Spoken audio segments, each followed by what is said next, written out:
reading from the Holy Gospel according to Luke.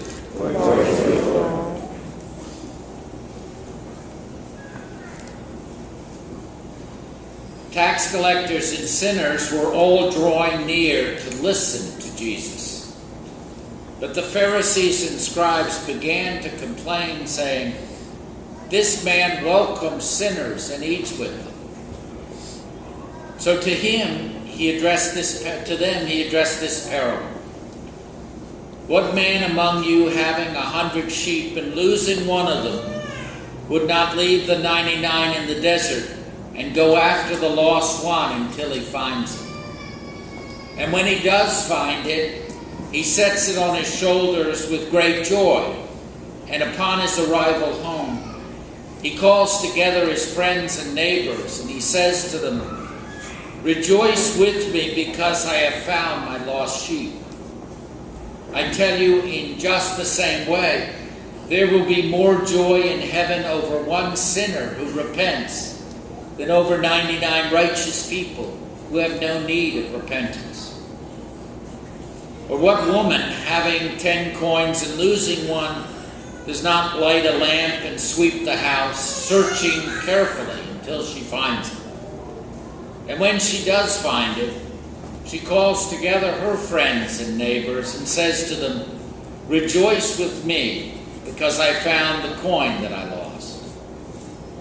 In just the same way, I tell you, there will be more rejoicing among the angels of God over one sinner who repents. And then he said, "A man had 2 sons, and the younger son said to his father, 'Father, give me the share of your estate that would come to me.' So the father divided the property between them. After a few days, the younger son collected all his belongings and set off to a distant country, where he squandered his inheritance on a life of dissipation. And when he had freely spent everything, a severe famine struck that country, and he found himself in dire need. So he hired himself out to one of the local citizens, who sent him to his farm to tend the pigs. And he longed to eat his fill of the pods on which the pigs fed, but nobody gave him any.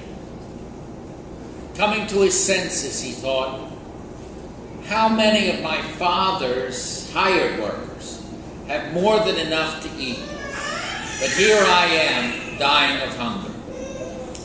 I shall get up and go to my father, and I shall say to him, 'Father, I've sinned against heaven and against you. I no longer deserve to be called your son. Treat me as you would treat one of your hired workers.' So he got off and went back to his father. And while he was still a long way off, his father caught sight of him and was filled with compassion. He ran to his son, embraced him, and kissed him.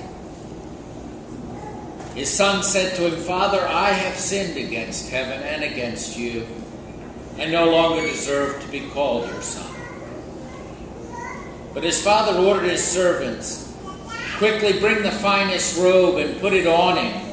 Put a ring on his finger and sandals on his feet. Take the fattened calf and slaughter it. Let us celebrate the feast, because this son of mine was dead and has come back to life again. He was lost and has been found.' Then the celebration began. Now the older son had been out on the field, and on his way back, as he neared the house, he heard the sound of music and dancing. He called one of the servants and asked what this might mean. The servant said to him, 'Your brother has returned, and your father has slaughtered the fattened calf, because he has him back safe and sound.' He became angry, and when he refused to enter the house, his father came out and pleaded with him. He said to his father in reply, Look, all these years I served you, and not once did I disobey your orders. Yet you never gave me even a young goat to feast on with my friends. But when this son of yours returns, who swallowed up your property with prostitutes, for him you slaughtered the fattened calf." The father said to him, "My son, you are here with me always. Everything I have is yours. But now we must celebrate and rejoice, because your brother was dead and has come to life again. He was lost and has been found." The Gospel of the Lord.